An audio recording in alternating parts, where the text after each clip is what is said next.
जय हिंद साथियों, सभी भाइयों को राम राम। साथियों आप लोग को बता दें, अभी के क्लास में हम लोग देखने वाले हैं साइंस का top 25 selected question for railway exam 2024 के लिए सेट नंबर 69 को। बता दें साथियों कि सेट नंबर 69 को कंप्लीट करने से पहले हम लोगों ने सेट नंबर 68 तक जो है टोटल कंप्लीट कर लिया है। और जो भी कैंडिडेट्स हमारे चैनल पर नए विजिट किए हैं उनसे बताना चाहेंगे दोस्त, हम आप लोग को कुछ इस प्रकार के क्वेश्चंस कवर कराते हैं जो रेलवे के द्वारा प्रीवियस ईयर में बार बार पूछे गए क्वेश्चन रहते हैं। बार बार कहने का अर्थ यह है मेरा कि कोई कोई क्वेश्चन आप लोग का 3-3 बार 4-4 बार, और ऐसा भी क्वेश्चन आप लोग को हम कवर कराए हैं जो रेलवे के द्वारा 6-6 बार पूछा गया रहता है। तो साथियों हम आप लोग को प्रीवियस ईयर का क्वेश्चन तो कंप्लीट कराते ही हैं, इसके साथ साथ आप लोगों के लिए टीसीएस पैटर्न का भी क्वेश्चन कुछ इसमें आप लोग के लिए डालते हैं, क्योंकि टीसीएस आप लोग के साल 2024 में रेलवे के एग्जाम कंडक्ट कराएगी।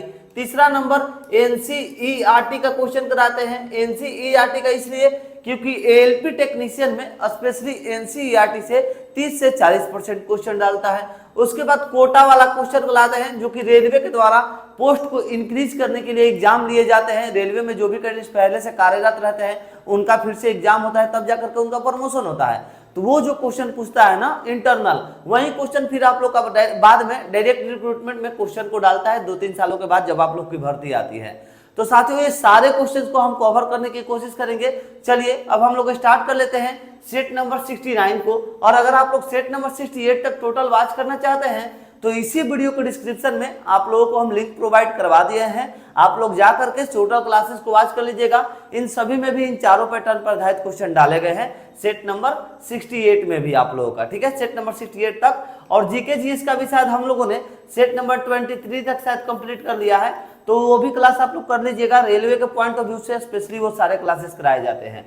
चलिए पहला नंबर क्वेश्चन कर रहा है कि किसी पदार्थ को एक अवस्था से दूसरी अवस्था में कैसे परिवर्तित किया जा सकता है। तो देखिए किसी भी पदार्थ को एक अवस्था से दूसरी अवस्था में कैसे परिवर्तित किया जा सकता है, तो सही जवाब होता है आप लोग का ऊष्मीय ऊर्जा को अवशोषित और फिर विकृत करके किसी भी पदार्थ को एक अवस्था से दूसरी अवस्था में परिवर्तित किया जा सकता है। ऑप्शन नंबर सी सही जवाब होगा, ऊष्मीय ऊर्जा को अवशोषित और फिर विकृत करके। ऑप्शन नंबर सी आप लोगों की सही जवाब होगी, एक अवस्था से दूसरी अवस्था में कैसे परिवर्तित करने के लिए।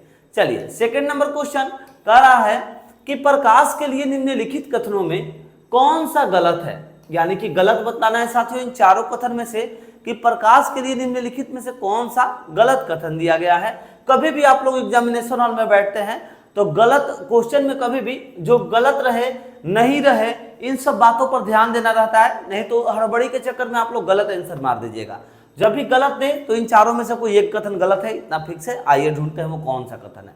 तो देखिए प्रकाश जो है, प्रकाश के लिए हम लोग ढूंढना है, तो प्रकाश वह ध्वनि की गति से अधिक तीव्रता से चलता है। जी हाँ साथियों ये सही कथन है। तो गलत कथन हम लोग को ढूंढना है, ये ध्यान रखिए।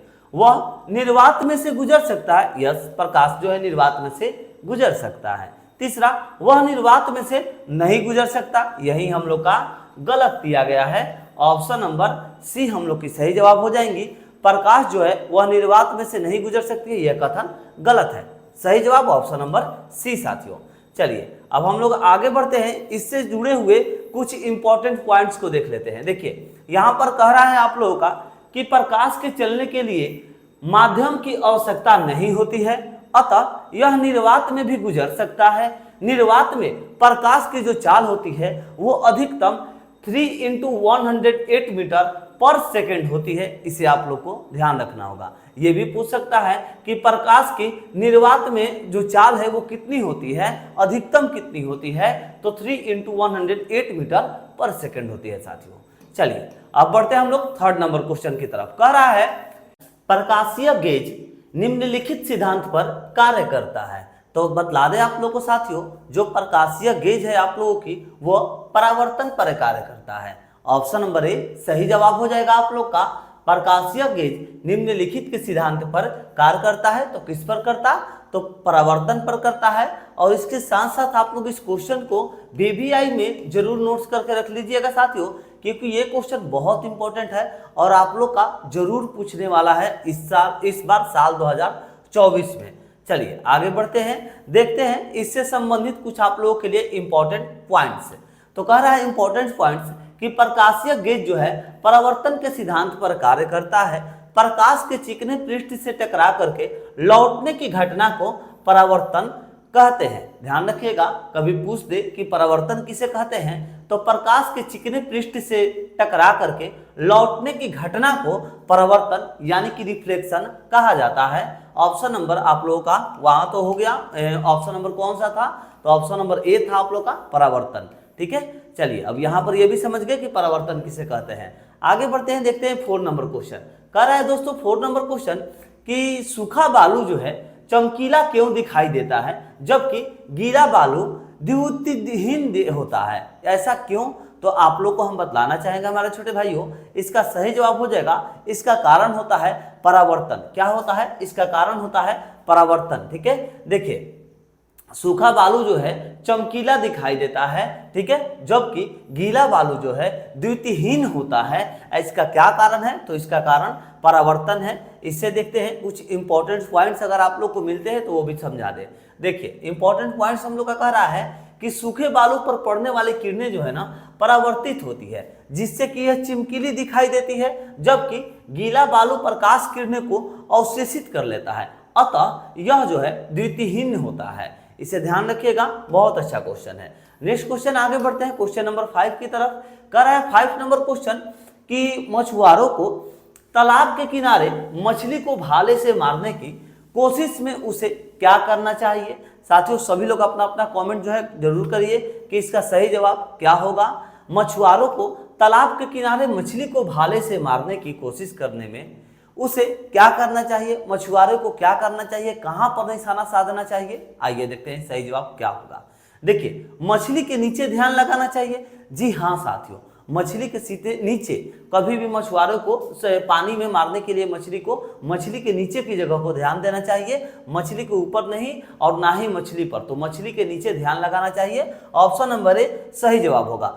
अब इसका कारण क्या है उसे भी आप लोग समझ लीजिए। देखिए जल के अंदर की मछली अपरिवर्तन के कारण अपनी वास्तविक गहराई से कुछ ऊपर उठी हुई प्रतीत होती है, अतः मछुआरे को मछली मारने की कोशिश में ध्यान मछली के नीचे लगाना चाहिए। समझ गए दोस्तों? चलिए आगे बढ़ते हैं, देखते हैं इसी प्रकार से 6 नंबर क्वेश्चन को। अब जितने भी भाई एक बार हमारे वीडियो को वॉच कर रहे हैं उनसे के लिए कुछ मतलब इंपॉर्टेंट नोट्स है, उनको वो लोग को देखने के लिए बहुत ज़्यादा इंपॉर्टेंट है। आप लोग अगर चैनल पर नए विजिट किए हैं तो आप लोग को मालूम नहीं होगा साथियों। देखिए हम आप लोगों के लिए रेलवे के एग्जाम के लिए जो है ना स्पेशली एक पीडीएफ उपलब्ध कराए हैं। इस पीडीएफ में अगर आप लोग क्वेश्चन की संख्या को देखिएगा तो टोटल आप लोगों की जो क्वेश्चन की संख्या है ना वो 20,000 प्लस क्वेश्चन की संख्या इसमें आप लोग के लिए रखी गई है। समझ गए? 20,000 प्लस क्वेश्चन की संख्या रखी गई है। ये रेलवे के लिए स्पेशल पीडीएफ बनाया गया है साल 2024 के लिए। ठीक है, अब इसमें हम लोग बात कर ले तो साइंस के लिए जो है ना दोस्त वो 4,000 प्लस, जीके जीएस की अगर हम लोग बात कर ले तो जीके जीएस की इसमें आप लोग की 8,000 प्लस क्वेश्चन देखने को मिलेंगी। उसके साथ स्टैटिक जीके की अगर आप लोग बात करते हैं तो स्टैटिक जीके की आप लोग के 1800 प्लस क्वेश्चन है। इसी प्रकार से मैथ और इसी प्रकार से रीजनिंग का भी आप लोग का क्वेश्चन डाला गया है, यानी कि सभी सब्जेक्ट का अलग अलग आप लोग के लिए पीडीएफ इसमें प्राप्त कराया गया है। अगर आप लोग को जो है इस पीडीएफ को लेना हो तो आप लोग हमारे व्हाट्सएप नंबर पर कांटेक्ट कर लीजिएगा। अभी आप लोग को नंबर भी हम बतला देंगे। सबसे पहले जरा क्वेश्चन की संख्या देख लीजिए कि उसमें क्वेश्चन कैसा डाला रहता है।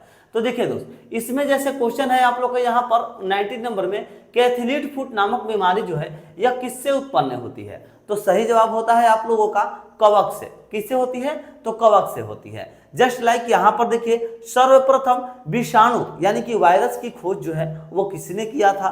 तो मालूम होना चाहिए आप लोग का इवानोव्स्की ने जो है वायरस की खोज किया हुआ था। उसके बाद देखिए एक गोल जीवाणु कहलाता है, तो एक गोल जीवाणु जो होता है उसे कोकस कहा जाता है। ठीक है, ऐसे ही आप लोग के लिए सिलेक्टेड क्वेश्चन है। जैसे यहाँ है कि लिटमस किस में से निकाला जाता है? तो लिटमस लाइकेन में से निकाला जाता है। ऐसे ही साथियों आप लोग के रेलवे के द्वारा क्वेश्चन पूछे जाते हैं। तो ध्यान रखिएगा कि 20,000 प्लस आप लोग के लिए रेलवे के लिए स्पेशली रामबाण बनाया गया है। और किस पैटर्न पर? तो आप लोग को पैटर्न हम बतलाए ही हैं। प्रीवियस ईयर क्वेश्चन हो गया, टीसीएस हो गया, एनसीईआरटी हो गया, एनसीईआरटी हो गया आप लोग का। उसके बाद ये कोटा वाला क्वेश्चन, ये चारों पैटर्न पर आप लोग का ये पीडीएफ प्राप्त कराया जाएगा। अगर आप लोग इस पीडीएफ को लेना चाहते हैं, जो कि रामबाण पीडीएफ आप लोग का स्पेशली रेलवे के एग्जाम के लिए बनाया गया है साथियों, तो आप लोग को सिंपली कुछ भी नहीं करना है, हमारे व्हाट्सएप नंबर पर आप लोग को कॉन्टेक्ट कर देना है। इस नंबर पर आप लोग मैसेज कर दीजिएगा 7870141238, ठीक है, 141238। ये आप लोग के लिए व्हाट्सएप नंबर प्रोवाइड कराया गया है। आप लोग इस नंबर पर कांटेक्ट करके बोलिएगा कि भैया हमें रेलवे का स्पेशल जो पीडीएफ बनाया गया है साल 2024 के लिए वो दे दीजिए। साथियों पूरे सब्जेक्ट के लिए यानी कि कॉम्बो कॉम्बिनेशन यानी कि 20,000 प्लस के लिए 20,000 प्लस क्वेश्चन के लिए आप लोग को सिर्फ और सिर्फ 70 रुपए देने होंगे। और यहीं पर बात कर ले, सिर्फ एक सब्जेक्ट अगर आप लोग लेना चाहें तो उसके लिए सिंपली आप लोग को सिर्फ 30 रुपए देने हैं। यानी कि सिर्फ 30 रुपए में आप लोग साइंस का या फिर जीके जीएस या फिर मैथ रीजनिंग जो भी सब्जेक्ट आप लोग का कमजोर है उसको आप लोग सिर्फ 30 रुपए में ही बाई करके अपने प्रिपरेशन को जो है मजबूत बनाकर रेलवे के एग्जाम को क्रैक कर सकते हैं। चलिए अब हम लोग आगे बढ़ते हैं, देखते हैं 6 नंबर क्वेश्चन कह रहा है कि किसी स्वच्छ जल वाले तालाब की आभासी गहराई जो है यह वास्तविक गहराई से कम दिखती है, इसका कारण क्या है? तो इसका कारण होता है हमारे छोटे भाइयों अपरिवर्तन। क्या होता है? अपरिवर्तन होता है। ऑप्शन नंबर ए सही जवाब हो जाएगा। किसी स्वच्छ जल वाले तालाब की आभासी गहराई वास्तविक गहराई से कम दिखाई देती है, इसका कारण क्या होता है? अपरिवर्तन। कभी भी आप लोग तालाब में झांकिएगा तो आप लोगों का ही चेहरा दिखेगा, ठीक है, क्लियर आप लोग को नीचे नहीं दिखेगा, ठीक है साथियों, ऊपर का ही आप लोग को परछाई दिखेगा। यही है आप लोग का अपरिवर्तन के कारण तालाब की गहराई का अनुमान नहीं लगाया जा सकता है। 7 नंबर, किस गुणधर्म के कारण पानी से भरे बर्तन में डुबाई गई छड़ी मुड़ी हुई प्रतीत होती है? कौन सा गुणधर्म है साथियों? तो आइए बतला दे सही जवाब। देखिए पूछ रहा था कि किस गुणधर्म के कारण पानी से भरे बर्तन में डुबाई गई जो छड़ी है वो मुड़ी हुई प्रतीत होती है, तो इसका भी सही जवाब होगा आप लोगों का अपरिवर्तन के ही कारण छड़ी जो है मुड़ी हुई दिखाई देती है। आगे बढ़ते हैं, देखते हैं इसी प्रकार से 8 नंबर क्वेश्चन। दोस्त आप लोग कमेंट जरूर करते रहिए कि आप लोग का कौन सा जो है अपना अपना प्रैक्टिस करते रहिए, और लास्ट में ये भी जरूर कमेंट करिएगा कि आप लोग का टोटल कितना सही हुआ है, ठीक है। चलिए 8 नंबर क्वेश्चन, तड़ित की चमक उसकी गर्जन सुनाई देने से पहले देखने में आती है। तड़ित यानी कि जो बिजली कड़कती है ना, बिजली बारिश वाली, ठीक है, तो वही बात कर रहा है। तड़ित की जो चमक है उसकी गर्जन सुनाई देने से पहले यानी कि आवाज सुनाई देने से पहले हम लोगों को जो है वो देखने में आ जाती है, ऐसा क्या कारण होता है? तो सही जवाब हो जाएगा हम लोग का छोटे भाइयों, तड़ित गर्जन से अधिक निकट होती है, गलत बात। प्रकाश निर्वात के जरिए गुजर सकता है, गलत बात। प्रकाश की गति ध्वनि की गति से अधिक होती है, सही बात। Option number C is the right answer. क्या कारण होता है? तो सही जवाब, प्रकाश की जो गति है वो ध्वनि की गति से अधिक होती है। ऑप्शन नंबर सी सही जवाब होगा छोटे भाई। चलिए अब देखते हैं 9 नंबर, हीरे जो है रात में क्यों चमकते हैं? हीरे रात में क्यों चमकते हैं? सभी भाई लोग से एक बार निवेदन करेंगे, जैसे ही आप लोग का क्लास खत्म होता है सभी भाई लोग एक बार जरूर वीडियो को शेयर कर दीजिएगा, सपोर्ट करिए दोस्त, ताकि आप लोगों के लिए भी हम आगे मैथ रीजनिंग का सभी क्लासेस उपलब्ध करा पाए। 9 नंबर, हीरे जो है रात में क्यों चमकते हैं? तो आप लोग को बतला दें हमारे छोटे भाइयों, आप लोग को मालूम होना चाहिए सबसे पहले तो कि ये क्वेश्चन बहुत बार आप लोग के अन्य कॉम्पिटेटिव एग्जाम्स में भी पूछे हुए हैं, VBI क्वेश्चन है आप लोग के कॉम्पिटेटिव हिसाब से, ठीक है। देखते हैं इसका सही जवाब क्या होगा। देखिए हीरे रात में क्यों चमकते हैं? क्योंकि उच्च अपरिवर्तनांक के कारण प्रकाश की किरणें जो है वो आंतरिक रूप से परावर्तित होती है। ऑप्शन नंबर बी सही जवाब हो जाएगा। अगर पूछ दे कि हीरे रात में क्यों चमकते हैं, तो उच्च अपरिवर्तनांक के कारण प्रकाश की किरणें जो है आंतरिक रूप से परावर्तित होती है। Option number B is the right answer. चलिए आगे बढ़ते हैं, देखते हैं इसी प्रकार से 10 नंबर क्वेश्चन को कह रहा है कि घूर्णी मशीनों में गतिकिया दृष्टि से असंतुलित द्रव्यमान उत्पन्न करते हैं। तो आइए साथियों इसका देखते हैं सही जवाब क्या होगा। तो देखिए घूर्णी मशीनों में गतिकीय दृष्टि से असंतुलित द्रव्यमान जो उत्पन्न करते हैं वो शोर नहीं, घर्षण नहीं, वियर यानी कि जीर्णन नहीं, यानी कि कंपन is the right answer. Option number D सही जवाब होगा। आगे बढ़ते हैं, देखते हैं इसी प्रकार 11 नंबर क्वेश्चन कह रहा है कि सामान्यतः कुंजी यानी कि की का जो प्रयोग है दो पुर्जों के बीच में किस गति को रोकने के लिए किया जाता है? तो दोस्त आप लोग को बतला दे, घूर्णन गति को रोकने के लिए आप लोग की प्रयोग किया जाती है। ऑप्शन नंबर सी सही जवाब हो जाएगा, घूर्णन। नेक्स्ट क्वेश्चन 12 नंबर, मशीन आदि के किसी भी अवयव कि श्रांति आयु को सुधारा जा सकता है। किससे भैया? तो देखिए आप लोग का सिंपल सा हम यहाँ पर जो है ये दे दिया है आप लोग का किताबी भाषा, हम आप लोग को लोकल लैंग्वेज में समझा दें कि ये क्वेश्चन कहना क्या चाहता है। जैसे आप लोग का जैसे मोबाइल कई बार सुने होंगे कि मोबाइल जो है आप लोग जो यूज करते हैं स्मार्टफोन, कि मोबाइल जो है वो आप लोग का ऑन ही नहीं होता है। कारण क्या होता है? तो जो उसकी बैटरी होती है, सेल होती है, वो डेड हो जाती है। तो उसे क्या करना पड़ता है दोस्त? जब भी आप लोग जाइएगा दुकान पर तो बैटरी उसकी डेड हो जाती है, दुकानदार बोलेगा कि भैया इसका बैटरी डेड हो चुका है, तो इसको जो है शॉर्ट लगाना पड़ता है। किस लिए? ताकि उसको शॉर्ट दे सके, ताकि वो फिर से जो है वो कार्य करने के लायक बन सके। ठीक है, तो इसका सही जवाब क्या होगा आप लोग का? वही चीज पूछ रहा है कि मशीन या फिर कोई भी और सामान जो है वो उसका सुधारा जा सकता है। किस प्रकार से? तो देखिए शॉर्ट पर्निंग करके इसको सुधारा जा सकता है, शॉर्ट सर्किट लगा करके। समझ गए? तो इसी प्रकार से इसका ऑप्शन नंबर है सही जवाब। आगे बढ़ते हैं, देखते हैं 30 नंबर। सूक्ष्मदर्शी प्रयुक्त होता है निम्नलिखित के अध्ययन के लिए। तो देखिए सूक्ष्मदर्शी जो होता है ना वो प्रयुक्त होता है किसके लिए? तो इसका सही जवाब हो जाएगा आप लोग का छोटे भाइयों छोटी वस्तुओं को। ठीक है, छोटी वस्तुओं को देखने के लिए जो सूक्ष्मदर्शी होता है वह प्रयुक्त होता है। ठीक है, सूक्ष्मदर्शी प्रयुक्त होता है किसके लिए? तो छोटी वस्तुओं को देखने के लिए होता है। इसे आप लोग जरूर से जरूर ध्यान रखिएगा। ठीक है, चलिए अब इससे जुड़े हुए कुछ इंपॉर्टेंट पॉइंट्स को हम लोग देख लेते हैं। तो इसका इंपॉर्टेंट पॉइंट्स कह रहा है हमारे छोटे भाई कि सूक्ष्मदर्शी का प्रयोग जो है यह छोटी वस्तुओं के अध्ययन के लिए किया जाता है। हम आप लोग को बोले हैं। ठीक है, सरल सूक्ष्मदर्शी में कम फोकस दूरी का उत्तल लेंस लगा होता है। ध्यान रखिएगा, सरल सूक्ष्मदर्शी में कम जो है फोकस दूरी का उत्तल लेंस लगा होता है। ये क्वेश्चन भी कई बार पूछता है। ठीक है, चलिए आगे बढ़ते हैं, देखते हैं 40 नंबर। सूक्ष्मदर्शी का आविष्कार किसने किया था? तो आप लोग को बतलाना चाहेंगे सूक्ष्मदर्शी का जो आविष्कार है वह जेड जॉनसन ने किया था। यह क्वेश्चन बहुत अच्छा है, कई बार आप लोग के कॉम्पिटेटिव एग्जाम्स में पूछा हुआ है। सूक्ष्मदर्शी का आविष्कार किसने किया? तो जेड जॉनसन ने किया। Option number D is the right answer. अच्छा, इसके साथ अगर आप लोग इसके कुछ इंपॉर्टेंट पॉइंट्स को पढ़ें तो देखने को मिलता है आप लोग को सूक्ष्म वस्तुओं को स्पष्ट रूप से देखने के लिए, जैसा मैंने आप लोग को शुरू में ही बतलाया, सूक्ष्म या वस्तुओं को स्पष्ट रूप से देखने के लिए सूक्ष्मदर्शी का उपयोग किया जाता है और इसका आविष्कार जो है जेड जॉनसन ने किया था। ठीक है, चलिए आगे बढ़ते हैं, देखते हैं 50 नंबर क्वेश्चन। दूर की वस्तुओं को देखने के लिए किस उपकरण का प्रयोग किया जाता है? तो देखिए दूर की वस्तुओं को पूछ रहा है देखने के लिए, तो सिंपली ये सब तो अच्छी बातें हैं, घर में ही हम लोग यूज करते हैं भैया, दूरबीन वगैरह को से जो है हम लोग दूर की वस्तुओं को देख सकते हैं। डी नंबर आप लोग का सही जवाब हो जाएगा। Next question 60 number. एक मनुष्य को 75 सेंटीमीटर दूरी तक नहीं दिखाई पड़ने पर, देखिए ध्यान दीजिएगा, 75 सेंटीमीटर दूरी तक नहीं दिखाई पड़ने पर कौन सा दृष्टि दोष होगा? तो आप लोग को यहाँ पर बतलाना चाहेंगे हमारे छोटे भाइयों, दृष्टि दोष की अगर बात करें तो ध्यान रखना है आप लोग को हाइपरमेट्रोपिया होता है। हाइपरमेट्रोपिया को ही आप लोग की दृष्टि दोष कही जाती है। ऑप्शन नंबर बी सही जवाब हो जाएगा।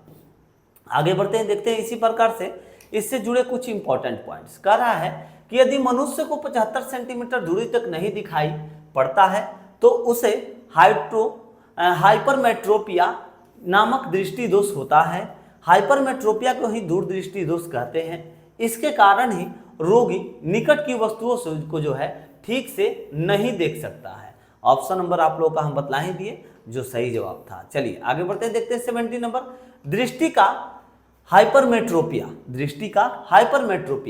यानी कि दूरदृष्टि दोष, जैसा मैंने शुरू में ही बोला, किसके प्रयोग से ठीक किया जा सकता है? तो किसके प्रयोग करने से दूरदृष्टि दोष को जो है ठीक किया जा सकता है? तो सही जवाब हो जाएगा आप लोग का हमारे छोटे भाइयों उत्तल लेंस का। उत्तल लेंस का जो है प्रयोग करके दूरदृष्टि दोष को ठीक किया जा सकता है। ऑप्शन नंबर डी आप लोगों की सही जवाब हो जाएंगे। चलिए आगे बढ़ते हैं। अच्छा यहाँ पर जो है हाइपरमेट्रो, हाँ चलिए यहाँ पर सही है, थोड़ा सा एक चीज मन में डाउट था, क्लियर हो गया, इसका हम आप लोग को जवाब दे दिए, उत्तल लेंस सही जवाब होगा। ठीक है, आगे बढ़ते हैं। देखिए ये क्वेश्चन आप लोग का रेलवे के द्वारा पहले 4 बार पूछा गया है, इसे भी आप लोग को ध्यान रखना है। तो हम आप लोग को ऐसे भी सिलेक्टेड क्वेश्चन ही कराते हैं, सभी क्वेश्चन इंपॉर्टेंट रहते हैं आप लोग के लिए। दूरदृष्टि दोष वाली आंख में, देखिए दूरदृष्टि दोष वाली जो आंखें में जो है क्या होती है? तो सही जवाब हो जाएगा हमारे छोटे भाई, दूरदृष्टि दोष में दूरदृष्टि दोष वाली आंखों में जो है आप लोगों की रेटिना के सामने प्रकाश किरणें अभिसरित होती है क्या? नहीं, गलत नहीं होगा। प्रकाश किरणें गर्त यानी कि फोबिया में अभिसारित होती है, गलत। कॉर्निया खराब होती है, गलत। रेटिना के पीछे प्रकाश किरणें अभिसारित होती है, जी हाँ साथियों, दूरदृष्टि दोष वाली आंखों में रेटिना के पीछे प्रकाश किरणें अभिसारित होती है। Option number D is the right answer. Next question आगे बढ़ते हैं, देखते हैं 19 नंबर क्वेश्चन। कह रहा है कि सामान्य आंखें जो है आंख के लिए सुस्पष्ट दृष्टि की न्यूनतम दूरी होती है। तो सुस्पष्ट दृष्टि की जो न्यूनतम दूरी होती है वो 25 सेंटीमीटर आप लोग की सामान्यता होती है। ऑप्शन नंबर डी सही जवाब 25 सेंटीमीटर। मायोपिया में होता है, तो दोस्तों आप लोग को बतला दें, मायोपिया में कभी भी आप लोग को ध्यान रखना होगा कि दूर की जो वस्तु होती है ना वो नहीं दिखाई पड़ती है। निकट की वस्तु ये नहीं होगी, दूर की वस्तु नहीं दिखाई पड़ती है। बहुत अच्छा क्वेश्चन है, इसे आप लोग जरूर से जरूर नोट कर लीजिएगा। वैसे आप लोग को पीडीएफ में ये सारे क्वेश्चन हम डाले हुए हैं। मायोपिया में होता है तो दूर की वस्तु जो है नहीं दिखाई पड़ता है। ऐसे जो आप लोग अगर पीडीएफ ले लिए हैं तो उसमें सारे क्वेश्चन डाले गए हैं, और जो भी नए कैंडिडेट्स हैं उनको नहीं मालूम होगा तो बात साथियों आप लोग को बतला दे। पीडीएफ आप लोगों के लिए जो है ना रामबाण पीडीएफ बनाया गया है। ये पीडीएफ को आप लोग एकदम मिस मत करिए। अगर आप लोग रेलवे में किसी जॉब के लिए फॉर्म को फिलअप किए हैं तो 20 के प्लस क्वेश्चन है साथियों इसमें, ठीक है, 20 के प्लस क्वेश्चन। सिंपली आप लोग को व्हाट्सअप कर देना है इस नंबर पर और बोलना है कि भैया पीडीएफ दे दीजिए। पीडीएफ 20,000 क्वेश्चन के लिए आप लोग को सिर्फ 70 रुपये देना है भैया। इसके लिए भैया कोई पहाड़ नहीं है, एक शाम का बर्गर छोड़ दीजिएगा तो उससे आप लोग का कुछ घटने वाला नहीं है। 70 रुपये में पूरा रेलवे का प्रिपरेशन आप लोग कर सकते हैं अगर चाहेंगे तो, नहीं तो आपकी मर्जी। 21 नंबर, निम्नलिखित में से किसे जो है सूर्य प्रकाश को नाभि बिंदु पर लाने में प्रयोग किया जा सकता है? तो सही जवाब हो जाएगा आप लोगों की यहाँ पर अवतल दर्पण की प्रयोग की जा सकती है। ऑप्शन नंबर सी सही जवाब, अवतल दर्पण की प्रयोग की जा सकती है। नेक्स्ट क्वेश्चन, अच्छा देखिए इससे इंपॉर्टेंट कुछ पॉइंट्स भी दिया गया है, थोड़ा इसको पढ़ लीजिए। कह रहा है कि अवतल दर्पण का प्रयोग जो है सूर्य प्रकाश को नाभि बिंदु पर लाने में किया जाता है, और अवतल दर्पण का ही प्रयोग जो है दाढ़ी बनाने, गाड़ी के हेडलाइट एवं सर्च लाइट में सोलर कुकर में तथा आंख, कान तथा नाक के डॉक्टरों के द्वारा प्रयोग में भी लाया जाता है। इतना सारा कार्य किससे किया जाता है? तो अवतल दर्पण से, ध्यान रखिएगा। बहुत अच्छा क्वेश्चन है। चलिए आगे बढ़ते हैं, देखते हैं 22 नंबर। पर्दे पर प्रदर्शित पिक्सेल की संख्या जानी जाती है। देखिए पर्दे पर जो है प्रदर्शित पिक्सेल, जो पिक्सेल आप लोग देखते होंगे ना, पिक्सेल की पूछ रहा है यहाँ पर संख्या जानी जाती है।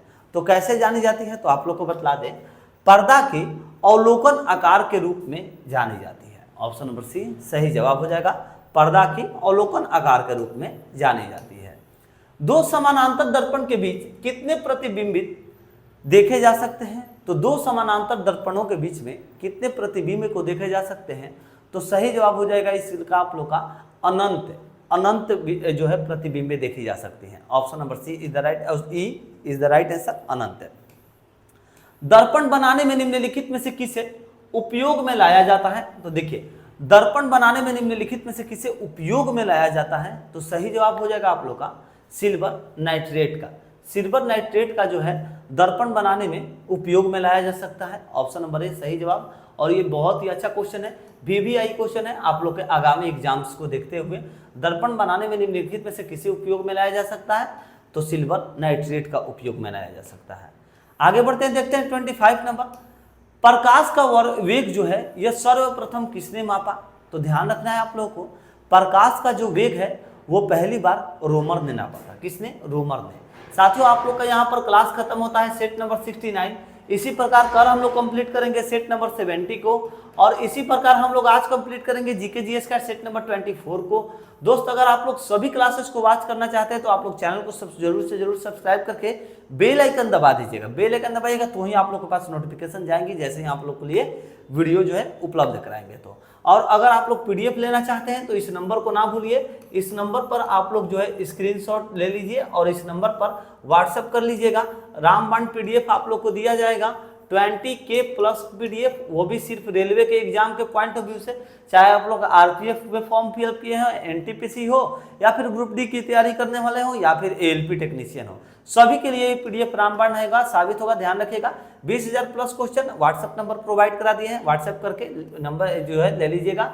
सिर्फ 70 रुपये में आप लोग को PDF दिए जाएंगे, और किसी भी एक सब्जेक्ट को अगर आप लोग लेना चाहें स्पेशली तो उसके लिए 30 रुपये दे करने होंगे। चलिए दोस्तों, क्लास अच्छा लगा हो तो प्लीज़ आप लोग वीडियो को शेयर कर दीजिए और कमेंट कर दीजिए अब आप लोग कितना आप लोग का टोटल जो है सही हुआ है। मिलते हैं नेक्स्ट वीडियो में। कुछ कमी है तो वो भी कमेंट करिए, आप लोग की वो भी कमी हम अगले वीडियो में दूर करने की कोशिश करेंगे। जय हिंद, जय भारत।